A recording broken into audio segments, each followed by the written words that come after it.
This is Mongolian Mindset, and today we're going to be typing David Bowie for one of our members, James. He recommended him, so we're going to type him for him. But we really want to give special thanks out to Melissa Holm for creating this wonderful chart here. She's going to be dropping it into the Facebook group, so you can join and grab that from her. She's an ENFP, so you know they love credit. So let me go ahead and show you who she is. That's her. But yeah, we're gonna get into this today, and we're gonna see what our sworn enemy personality database has David Bowie as. They have him as an INFP. Okay, that's interesting. You guys know what we do. We break people down using Linda Barrens metrics. Okay, highly recommend you pick up her material. In the future, I think February 18th, we are going to be having Dario Nardi on, and I want to get a video out on this book before that, breaking down some of this book. He does brain scans on personality and whatnot, so that will be fucking amazing. But you guys know we don't do the 4-function model, we do the 8-function model by John Beebe. So let's get into this.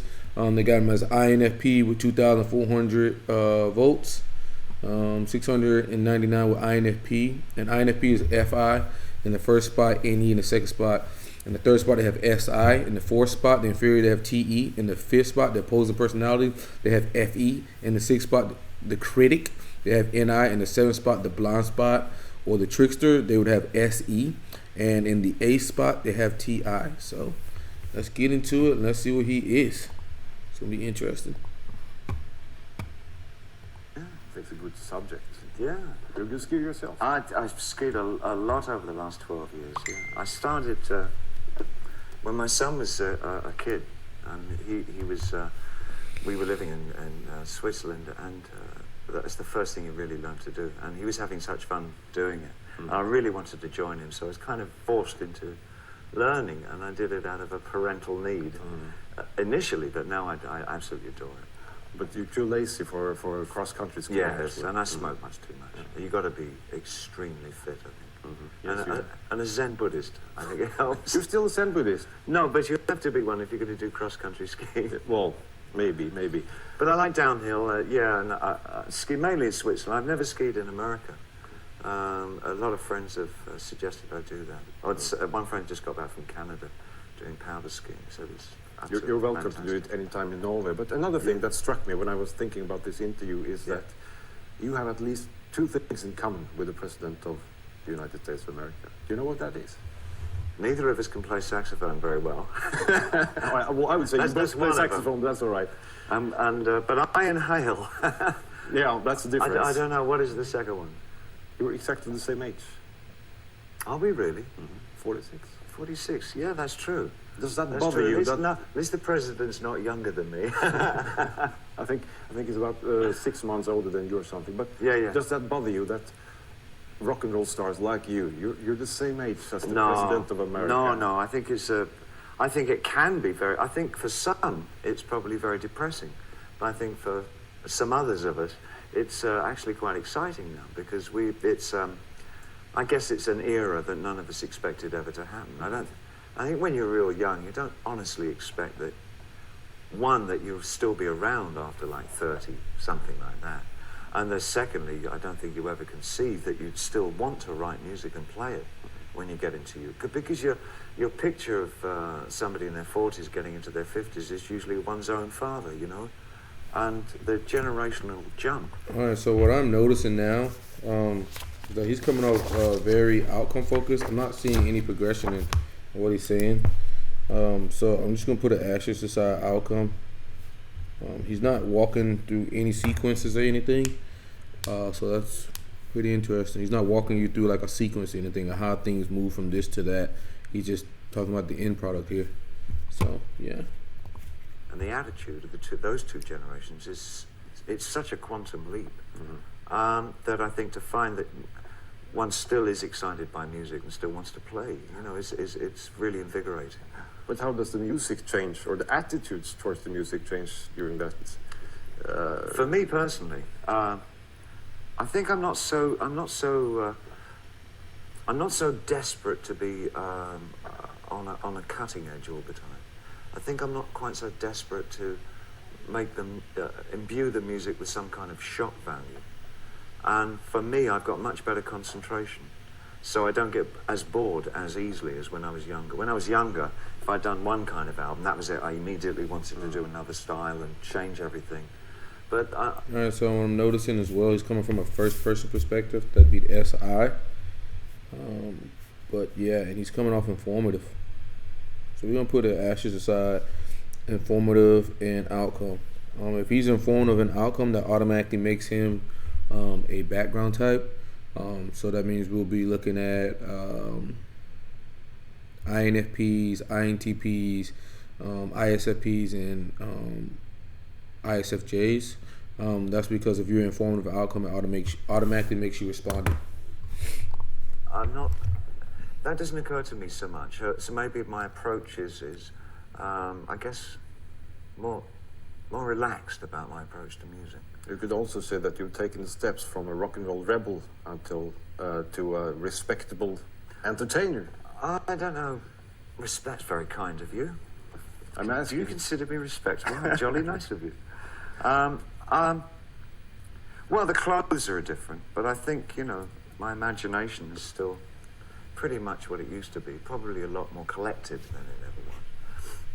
When you look back and think about the dreams of the young David Jones, are these dreams fulfilled? Did you get where you wanted to go? They are now. Because I'm having looked past whatever it was I presumed success or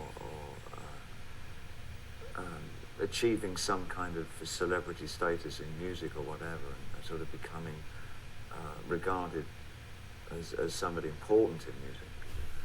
You want to be somebody important in music? That's in TEFI. Okay, TEFI there. Past that and realised that really what I was going to find that would help my life along is if I started looking at myself and what I needed, as opposed to sort of. That's interest based. Looking at myself and what I needed. That's interest. So.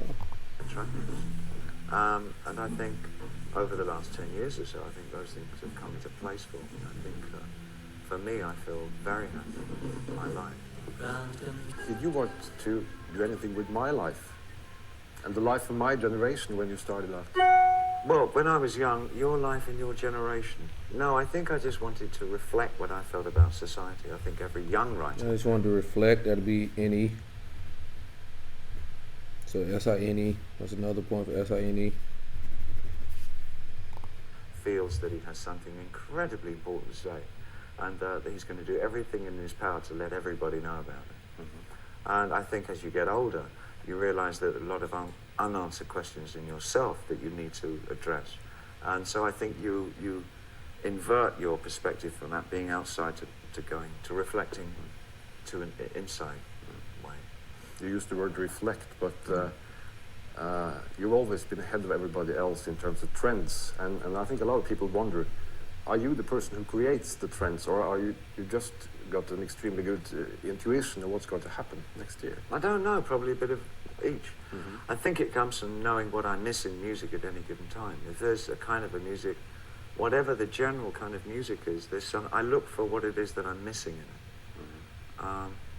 And then I try and complete the picture for myself and say, well, this is quite good, but what if?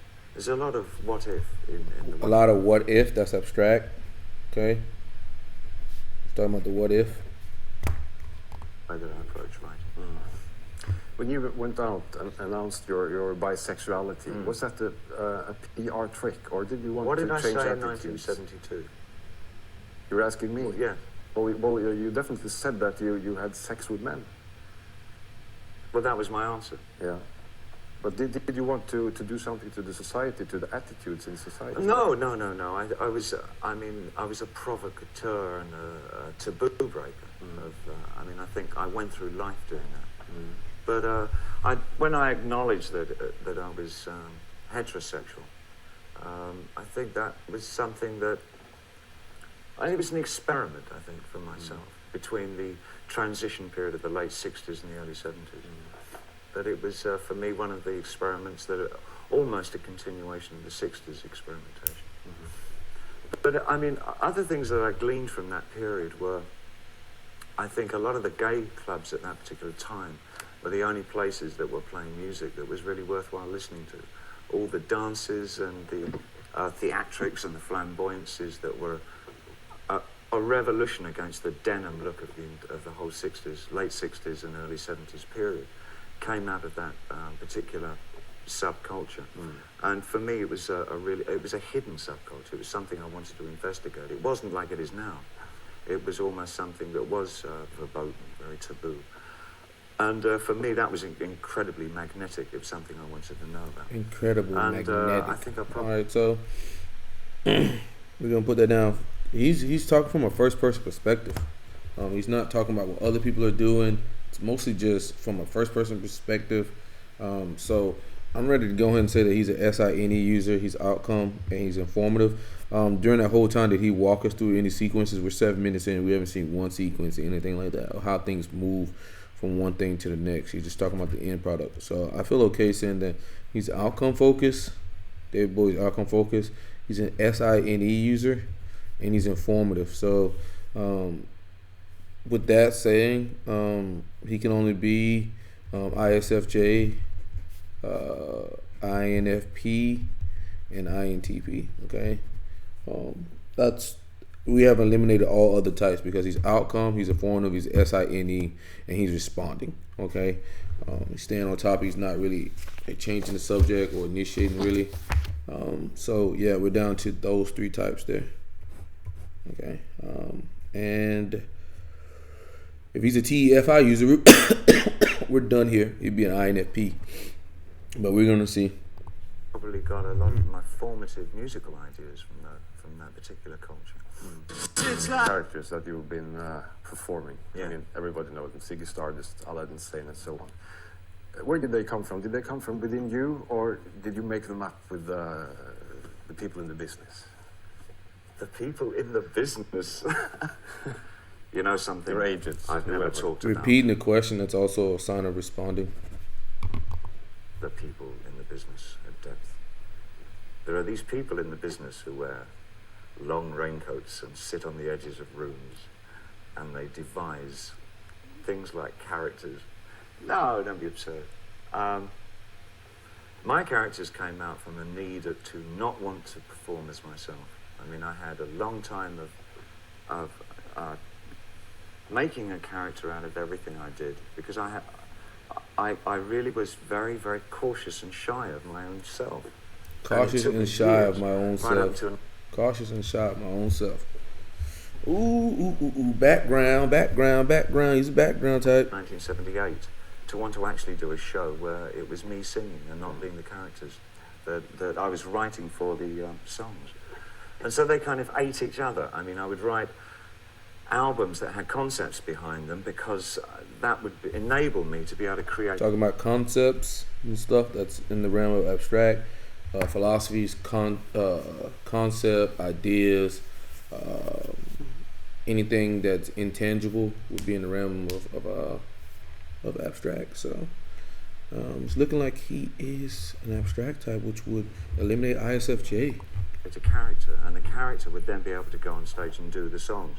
So I took myself further and further from writing about me, and always I was imbuing the characters that I was writing for with their own personalities. I mean, but that's not necessarily exactly what really happens, because looking back now, I can see that a lot of those albums, in fact, I was writing about myself, but my presumption at the time is that I was writing about somebody else.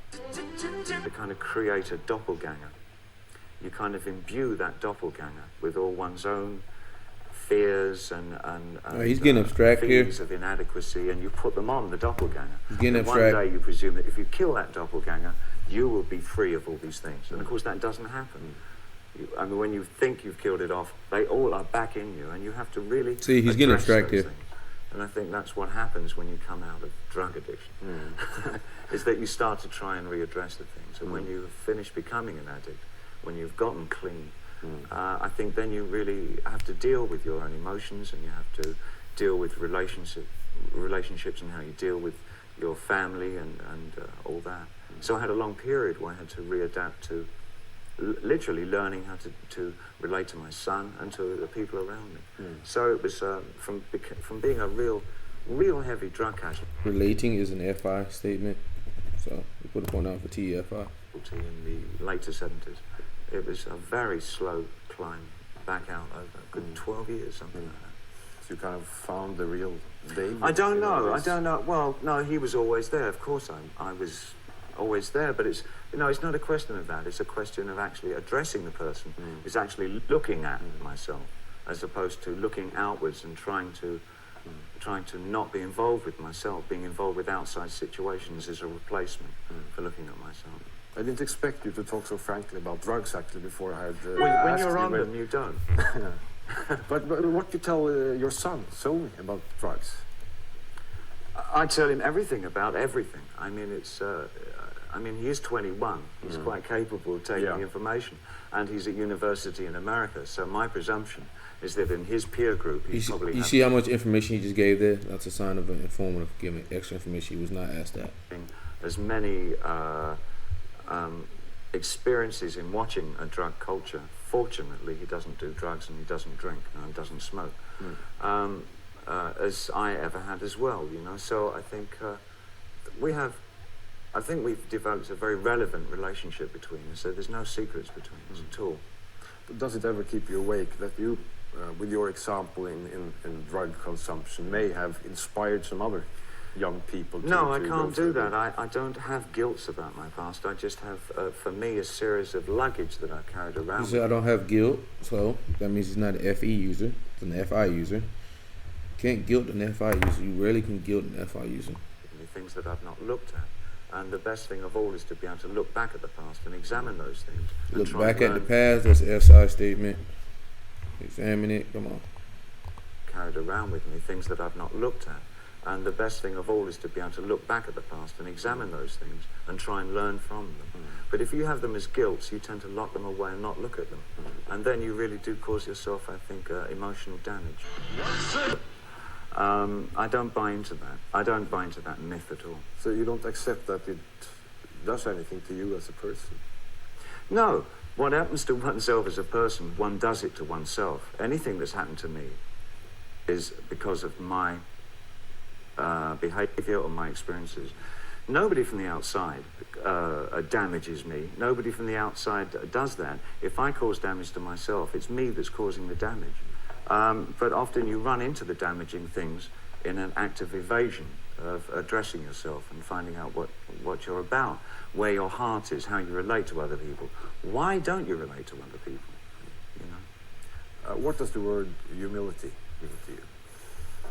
Being able to accept somebody else on their own terms without trying to change them, without trying to imbue them with your own opinions, having the readiness to be able to listen to them, and I mean really listen to them, not to just sit there and wait for them to finish speaking before you say what you want to say, but listening to what they have to say.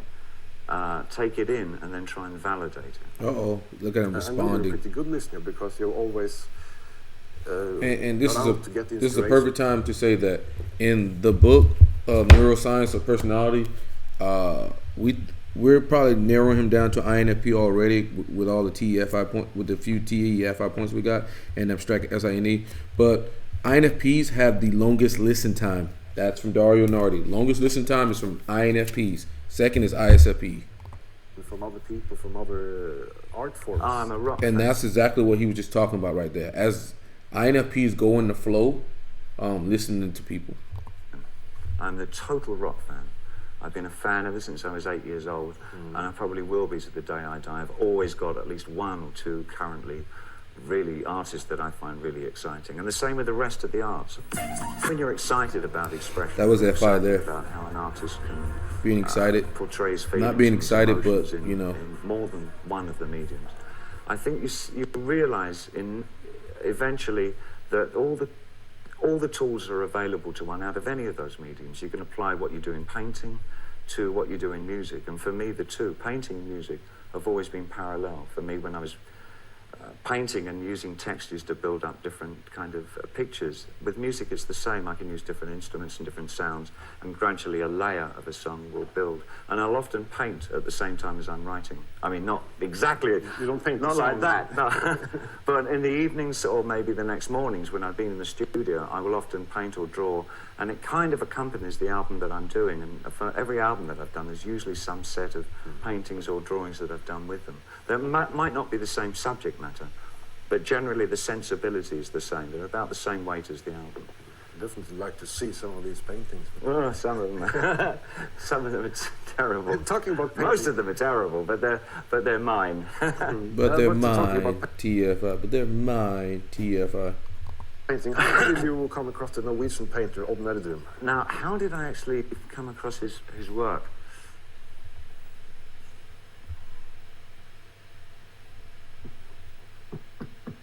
Somebody from Norway, I believe one of the audience, a fan, at one of the shows that I did, gave me a book on his work a number of years ago, and I was absolutely floored by his technique and his approach. I thought it was, because I'm a great fan of the Renaissance and Mannerist paintings. I love very much Veronese and Caravaggio and that whole period of Italian art, even though there's something... I love this, that's TFI.